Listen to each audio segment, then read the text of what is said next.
Hello students, आज हम class 11 chapter 9 sequence and series अनुक्रम और श्रेणी के बारे में पढ़ेंगे।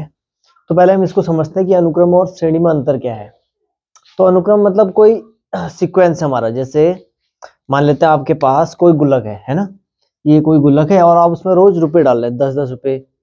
पहले दिन आपने 10 डाले, फिर दूसरे दिन भी 10, फिर 10, फिर 10, ऐसे करके आप रोज 10-10 रुपए डालते जा रहे हैं।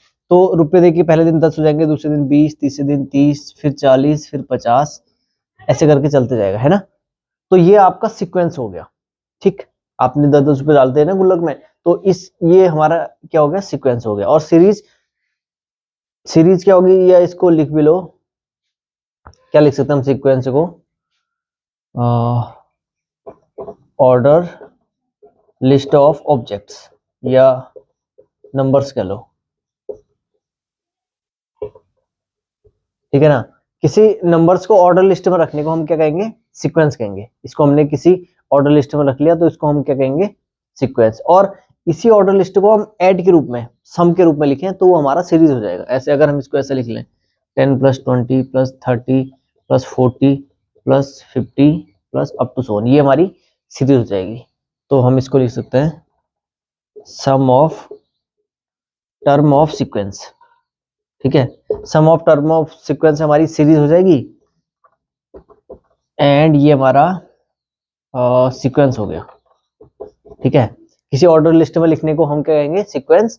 और ऑर्डर लिस्ट को हम ऐड के रूप में, सम के रूप में लिखें तो उसे हम सीरीज कहेंगे। तो सीरीज और सीक्वेंस तो ये हो गया। ठीक, अब आगे देखते हैं इसमें। अब आपकी जो फर्स्ट और सेकंड एक्सरसाइज है वो एपी पे बेस है। तो एपी आपने क्लास 10th में पढ़ी है ना, अर्थमेटिक प्रोग्रेशन, समांतर श्रेणी। तो एपी के बारे में पढ़ते हैं हम थोड़ा सा। एपी कुछ इस तरह से होती है हमारी, 5, 10, 15, 20, 25 अप टू सो ऑन। ठीक, तो फर्स्ट टर्म इसका ए होता है, फर्स्ट टर्म इसका क्या होता है, ए। और डी इसमें होता है कॉमन डिफरेंट। इन कोई भी दो क्रमागत संख्याओं का कॉमन डिफरेंट, कंजुगेटिव टर्म का डिफरेंस जो होता है वो होता है हमारा डी, जिसको हम डी से प्रेजेंट करते हैं। जैसे इसका और इसका डिफरेंट देखो 5 है, इन दोनों के डिफरेंट 5, इन दोनों का डिफरेंट 5। तो a2 - a1 कह लो, या a3 - a2 कह लो, या a4 - a3 कह लो। ठीक है, दो क्रमागत संख्याओं का जो अंतर होता है उसको हम क्या कहते हैं, सारो अंतर, या डी। ठीक है, ये हमारा डी हो गया। तो डी भी यहाँ पर 5 है ना। डी को हम कैसे निकालते हैं, a2 - a1 कह लो, या a3 - a2 कह लो, कॉमन डिफरेंट। ठीक, और एक जैसे इसका हमने nth टर्म में निकालना है, अगर हमको कह दिया इसका फोर्थ टर्म में निकालो, तो हमने तो फोर्थ टर्म में हमको पता है 20 है, फिफ्थ टर्म में 20, ऐसे हमको कहेगा इसका 50 टर्म में निकालो, या 100 टर्म में निकालो, या 1000 टर्म में निकालो। तो उसके लिए हमारे पास ये फॉर्मूला होता है an = a + n-1 × d। तो nth टर्म के लिए फॉर्मूला होता है एपी का। जैसे इस एपी का हमने माना फोर्थ टर्म में निकालना है। ठीक है, अभी तो हमको पता है फोर्थ टर्म 20 है, तो फोर्थ टर्म में कैसे निकालेंगे, a4। तो a की जगह आ गया 5, प्लस हमको फोर्थ टर्म में निकालना, तो n की जगह 4 - 1, एंड d कितना हो जाएगा, d हमें निकाला 5, तो ये हो जाएगा 5, 20।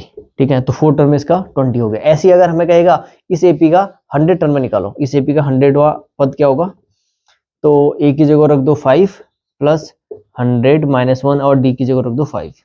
तो ये हो गया, निकाल लोगे ना इसको 5, चलो कर लेते हैं, 99 × 5, 49, तो 495, तो 500। तो इसका जो 100वां पद होगा वो कितना होगा, 500 होगा। ठीक, तो ऐसी एपी का हम nth टर्म के लिए फॉर्मूला होता है, कोई भी हम टर्म निकाल सकते हैं एपी अगर हमें इस सीक्वेंस में दी है।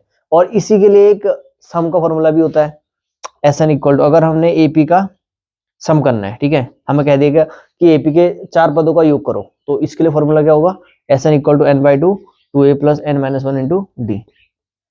ये फॉर्मूला किसके लिए होता है, एपी के योग के लिए। तो अब आगे देखते हैं इसमें। और तो यहाँ तो आपने, ये तो आपने 10th में पढ़ा था ना। तो इसमें एक टर्म और आता है, अर्थमेटिक मीन।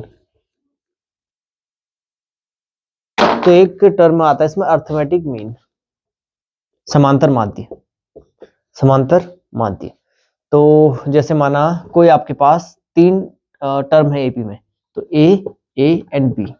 ठीक है, तो इन दोनों का समांतर माध्य क्या हो जाएगा, ए हो जाएगा।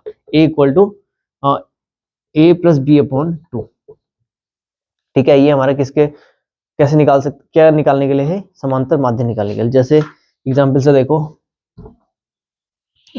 3 6 9 12 15 अप टू 100, ये हमारी एपी है ना। अब हमको 9 कैसे निकलेगा, देखिए 9 जो होगा इसका और इसका योग अपॉन में 2। ठीक है, तो 9th कैसे निकलेगा, 6 प्लस 12 अपॉन 2, तो 12 से 18 बट्टे 2 कितना हो गया, 9 हो गया ना। तो ऐसे हम अगर हमको इसको निकालना है, 15 निकालना है, इसके अगला टर्म क्या होगा, 18 होगा ना।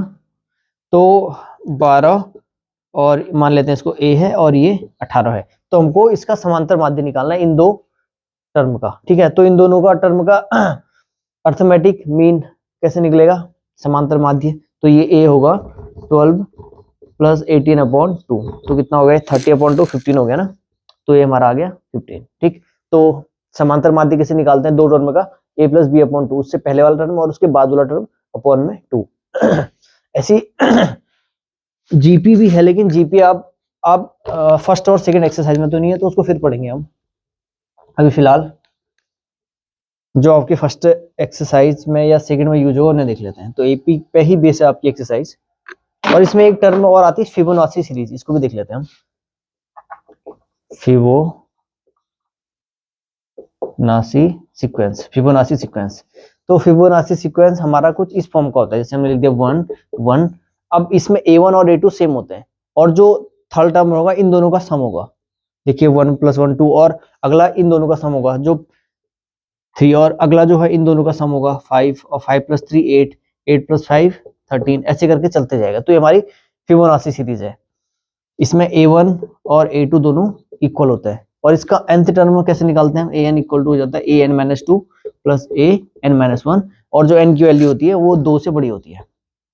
ठीक है ना, अगर हम n की जगह 2 रखते हैं तो 2 - 2 0 हो गया, एंड ये 2 - 1 1 हो गया, तो a1 ही आ जाएगा। ठीक, तो फिबोनाची सीरीज हमारी कुछ इस तरह से होती है, जैसे हमने लिख दिया 6 लिख दिया। ठीक है, 6 और a1 और a2 सेम होंगे, तो ये 6 हो गया। अब 6 + 6 12, 12 और 6 18, 18 और 12 30, तो ये हमारी एक फिबोनाची सीरीज होगी, है ना।